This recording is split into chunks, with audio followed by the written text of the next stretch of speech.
Friends, Pooja Mittal here. Now we will start chapter 3rd. Already we have done chapter 1st and 2nd. This is the first lecture of the chapter 3rd. Okay. Chapter 3rd, what is chapter 3rd name is pair of linear equations in two variables. Chapter का नाम क्या है आपके पास? Pair of linear equations in two variables. अब हम deal करेंगे linear equation से. कौन सी इक्वेशन से?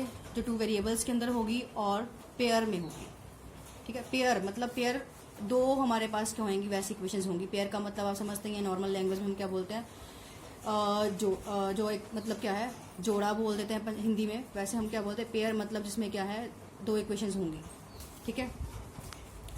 तो अब हमारे पास क्या है, जैसे कि हम लोग पहले हम डील करते थे, हमारे पास क्या था, लीनियर इक्वेशन. लीनियर इक्वेशन का मतलब क्या होता है, जिसमें डिग्री 1 होती है. जैसे मैंने लिख दिया x+2 = 0. ठीक है. ये क्या है, लीनियर इक्वेशन है हमारे पास. बट ये क्या है, वन वेरिएबल है, बिकॉज यहाँ पे हमारे पास सिर्फ x ही है. अगर मैं इसको इस फॉर्म में लिख दूँ ax + by + c = 0. ठीक. x+2 थी, वो भी तो इक्वेशन क्या थी, लीनियर थी, क्योंकि डिग्री 1 है यहाँ पे. अब हम बात कर रहे हैं linear equation in two variables. तो हमें क्या चाहिए, टू वेरिएबल्स के अंदर लीनियर इक्वेशन चाहिए. तो ax + by + c = 0 क्या होगी हमारे पास, ऐसी इक्वेशन है जो टू वेरिएबल्स की फॉर्म में है. बट इसमें कंडीशन होनी चाहिए कि हमारे पास a और b ≠ 0 होने चाहिए. क्यों? अगर a और b 0 हो गए तो हमारे पास ये किस फॉर्म में आ जाएगी, 0.x 0.y + c = 0. 0 into something क्या है 0, 0 इंटू समथिंग क्या है 0. तो हमारे पास ये चीज़ बच जाएगी. ठीक है. सो डैट्स वाई x वेरिएबल खत्म हो गया, y वेरिएबल खत्म हो गया, हमारे पास क्या रहा, c = 0. सो इसीलिए कहा गया है कि ax + by + c = 0, a और b ≠ 0 होना चाहिए. ठीक. इक्वेशन सी, इसीलिए हमने इसको इस फॉर्म में लिख दिया. क्लियर. अब इनको सॉल्व करने के हमारे पास टू मेथड हैं, ग्राफिकल एंड अलजेब्रिक मेथड. ठीक है. अब हम लोग क्या करेंगे, इस लेक्चर में अलजेब्रिक मेथड से डील करेंगे. ग्राफिकली मैं आपको बाद में नेक्स्ट लेक्चर में करवाऊंगी, नेक्स्ट भी नहीं 3-4 लेक्चर्स के बाद. तो अलजेब्रिक जो मेथड है इनको सॉल्व करने का, अगर हम हमारे पास पेयर ऑफ लीनियर इक्वेशन हो. ठीक है. यहाँ पे मान लो मैं एक और लिख दूँ, इसको a1x कह देते हैं, b1y कह देते हैं, c1 कह देते हैं, यहाँ पे कह देते हैं हम a2x b2y + c2 = 0. तो ये पेयर हो गया हमारे पास. तो फर्स्ट मेथड का नाम है सब्स्टिट्यूशन मेथड. ठीक. तो और सेकंड है हमारे पास एलिमिनेशन मेथड. थर्ड है हमारे पास क्रॉस मल्टीप्लिकेशन मेथड. तो आज मैं सिर्फ आपसे डील करूंगी अलजेब्रिक मेथड के फर्स्ट मेथड से, सब्स्टिट्यूशन मेथड. सब्स्टिट्यूट करेंगे हम वैल्यू को. ठीक है. तो क्वेश्चन क्या है हमारे पास, x + y = 14 है. जैसे फर्स्ट इक्वेशन ये है, x - y = 4 है. इसको फर्स्ट नेम दे दिया, इसको सेकंड नेम दे दिया. सब्स्टिट्यूशन मेथड में हम लोग क्या करते हैं, इक्वेशन कोई भी यूज करें दोनों में से, नॉर्मली हम फर्स्ट यूज कर लेते हैं, तो उसमें से हम किसी एक की वैल्यू निकाल लेते हैं, चाहे y या चाहे x की. ठीक है. तो मैंने क्या किया, फ्रॉम फर्स्ट y से मैंने वैल्यू निकाली. देखो, अगर हम y की वैल्यू निकालेंगे तो 14 - x आएगी, क्योंकि x उधर जाके क्या हो जाएगा, माइनस में. तो y की वैल्यू क्या आ गई, 14 - x. अब हमने क्या किया, फर्स्ट में से y की वैल्यू निकाल ली x की फॉर्म में. अब जिस इक्वेशन को हमने यूज किया वैल्यू निकालने के लिए, हम उसको उसमें वो वैल्यू दोबारा पुट नहीं करेंगे, बात तो वही हो जाएगी. ठीक है. तो हम लोग क्या करेंगे, उस वैल्यू को हम सेकंड में पुट करेंगे. जहां से फाइंड आउट की है उसमें नहीं, सेकंड में, दूसरी वाली में पुट करेंगे. अब इस वैल्यू को मैं सेकंड में पुट कर दूंगी. जहां जहां हमारे पास y है वहां वहां हमारे पास 14 - x हम लिख देंगे. सेकेंड इक्वेशन क्या है हमारे पास, x - y = 4. x same as it is, minus as it is, y की वैल्यू क्या है 14 - x, वो यहाँ पुट कर दें. ब्रैकेट क्यों क्लोज की, क्योंकि यहाँ पे बार माइनस है. ठीक है. वैसे भी क्या है यहाँ पे मोर देन 1 नंबर है, मोर देन 1 वैल्यू है, दैट इज इक्वल टू 4 आ गया. फिर अब क्या है, x - 14 - x = 4. अगर हम ब्रैकेट को ओपन करेंगे तो साइन चेंज हो जाएंगे, बाहर माइनस है, तो x - 14 - प्लस x = 4. अगर हम x में x ऐड करेंगे तो क्या आएगा, 2x - 14 एज इट इज = 4. अब 2x = 4 + 14, और 2x क्या आ गया, = 18. अब 2 यहाँ मल्टीप्लाई में है तो उधर जाके क्या हो जाएगा, डिवाइड, यानी कि 18/2 क्या हो जाएगा हमारे पास, 9. तो हमारे पास x की वैल्यू इस तरह से क्या आ गई, 9. अब हमने क्या करना है, x की वैल्यू हमें मिल गई, हमें क्या करना था, x और y की वैल्यू फाइंड आउट करनी थी. ठीक. हमने क्या करना था, इक्वेशंस को सॉल्व करना था. कौन से मेथड से, सब्स्टिट्यूशन मेथड से. तो सॉल्व करने का मतलब क्या होता है, अननोन वैल्यूज को फाइंड आउट करना. ठीक. तो हमने क्या किया, x की वैल्यू फाइंड कर दी. अब इस x की वैल्यू को मैं क्या करूंगी, दोबारा यहाँ पुट कर दूंगी जहां हमने लिखा है y is equal to 14 minus x. चाहे आप इसको थर्ड नेम दे सकते हैं, ठीक है, या आप यूं बोल सकते हैं कि फ्रॉम थर्ड, फर्स्ट नहीं, यहाँ पे आप थर्ड लिखिए, ठीक। From third y equal to क्या था, 14 माइनस एक्स, ठीक। 14 एज इट इज, x की वैल्यू कितनी है 9, पुट कर दी। 14 माइनस 9 क्या होता है 5। तो इस तरह से हमारे पास x की वैल्यू आ गई 9, y की वैल्यू आ गई 5। अगर आपने चेक करना है आप दोनों वैल्यूज को किसी भी इक्वेशन में पुट करो तो left side equal to right side आएगा ही आएगा। क्लियर है? ये तो था आपका फर्स्ट मेथड और फर्स्ट उसका क्वेश्चन। अब इसी तरह का मैंने एक और क्वेश्चन उठाया है, वो थोड़ा चेंज है। उसमें क्या है, हमारे पास s और t है x और y के प्लेस पे। तो फर्स्ट इक्वेशन है s minus T equal to 3, second है s by 3 plus T by 2 equal to 6, ठीक। अब क्या करेंगे, फर्स्ट जो इक्वेशन है वो तो हमारे पास जैसे नॉर्मली इक्वेशन लिखते हैं हम वैसे ही है। सेकंड क्या है, तो इक्वेशन की फॉर्म में, बट इसको हम क्या करेंगे, डिनोमिनेटर को एलसीएम लेके प्रॉपर इक्वेशन जैसे हमारी नॉर्मल फॉर्म में होती है हम उसमें सॉल्व कर दें, क्योंकि इस तरह से सॉल्व हो तो सकती है पर वो मुश्किल है, दिक्कत आएगी सॉल्व करने में आपको, ठीक है। तो s upon 3 plus T by 2 equal to 6, पहले एलसीएम ले लिया, 6, 3 2 6, 2 से इसको मल्टीप्लाई करेंगे 2s आ गया, 2 3 6, 3 से इसको मल्टीप्लाई करेंगे 3t आ गया। अब यहाँ क्रॉस मल्टीप्लाई हो जाएगा, 2s plus 3t equals to 6 6 जा 36। अब हम इसकी प्लेस पे ये वाली इक्वेशन यूज करेंगे, ठीक है, तभी उस यहाँ पे सेकंड नेम दे दिया, यहाँ फिर आप मत दीजिए, ठीक।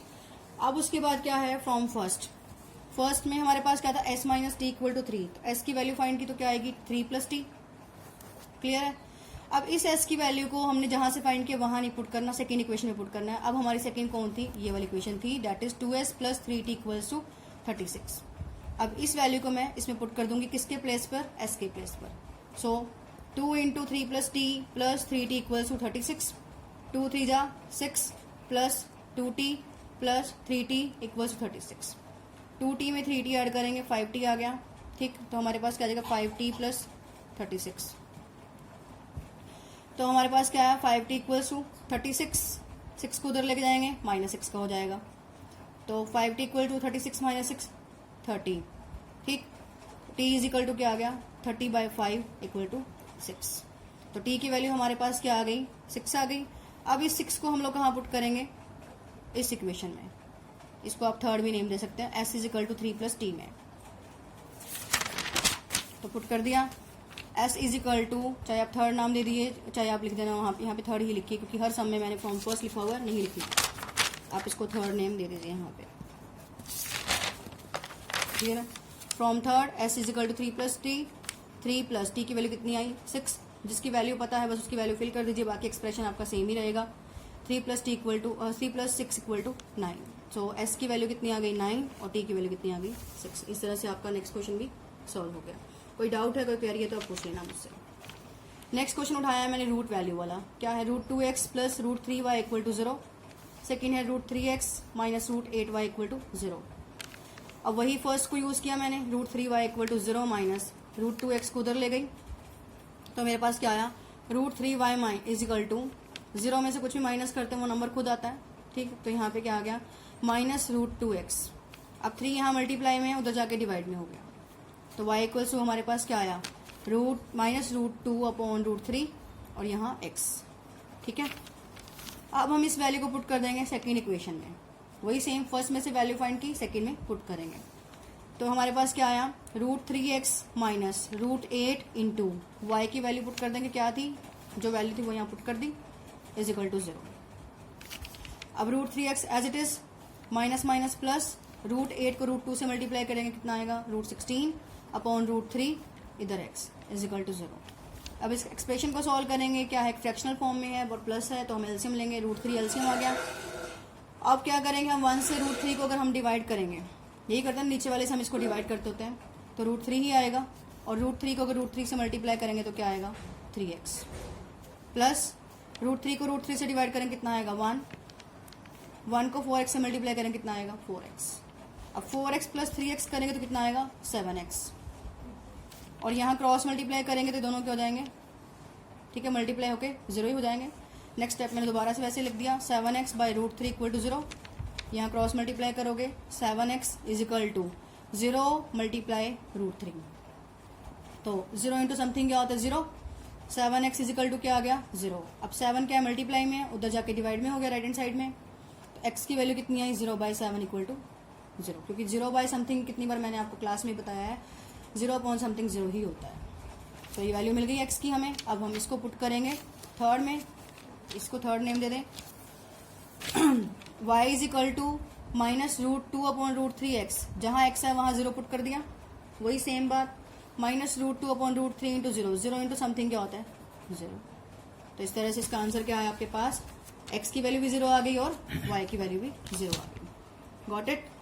नेक्स्ट प्रॉब्लम है, क्वेश्चन नेक्स्ट है solve 2x + 3y = 11 and 2x - 4y = -24। इस क्वेश्चन को सॉल्व करना है, साथ में एक चीज और ऐड की है, hence find the value of m for which y is equal to mx + 3। हमने क्या करना है, x और y की वैल्यू फाइंड करने के बाद इस m की वैल्यू फाइंड करनी है इस एक्सप्रेशन के अंदर पुट करके। तो पहले हम वही मेथड लगाएंगे, 2x + 3y = 11 है, 2x - 4y = -24 है, ठीक, वही सेम प्रोसीजर फॉलो करेंगे। बट अब इसमें मैं क्या है, तुम्हें वहाँ पे जितने भी हमने लोग शुरू से क्वेश्चंस किए हैं, मैं क्या कर रही हूँ, हमेशा y की वैल्यू x की फॉर्म में निकाल रही हूँ। तो मैंने आपको स्टार्टिंग में लेक्चर के कहा था आप y की भी निकाल सकते हो, x की भी निकाल सकते हो, फर्स्ट से भी निकाल सकते हो, सेकंड से भी निकाल सकते हो, मर्जी आपकी है। यहाँ मैंने जानबूझ के क्वेश्चन को क्या किया है, देखिए 2x - 4y = -24, सेकेंड इक्वेशन उठा ली फर्स्ट की बजाय, दिखाने के लिए कि आपको हम इस तरह से भी सॉल्व कर सकते हैं। तो आप फर्स्ट जहाँ से मैं लेक्चर स्टार्ट किया था वहाँ उस मेथड से भी आप सॉल्व कर सकते हैं। मैंने यहाँ पे क्या किया है, सेकेंड इक्वेशन को उठाया फर्स्ट की जगह पे, 2x - 4y = 24, और मैंने यहाँ पे क्या किया, x की वैल्यू y की फॉर्म में निकाल ली है, जबकि पिछले क्वेश्चन में मैंने क्या किया था, y की वैल्यू x की फॉर्म में निकाली थी। ये इसलिए कि मैं आपको प्रूफ दिखा रही हूँ कि अगर आप इस तरह से क्वेश्चन को सॉल्व करें तो भी वैल्यू सेम ही आएगी। तो 2x एज इट इज, ठीक है, क्या आएगा -24 + 4y। अब हम उसको 4y को आगे लिख दें, 24 को पीछे लिख दें, कोई दिक्कत नहीं है, एक्सप्रेशन बस इस फॉर्म में आ जाएगा हमारे पास। और 2 यहाँ मल्टीप्लाई में उधर जाके क्या हो गया डिवाइड में, 4y - 24/2। अगर हमारे पास क्या a - b/समथिंग हो तो a/समथिंग - b/समथिंग होता है, तो 4y/2 - 24/2 अगर हम कट करेंगे तो कितना आएगा 2y - 12, यानी कि x की वैल्यू हमारे पास आ गई 2y - 12।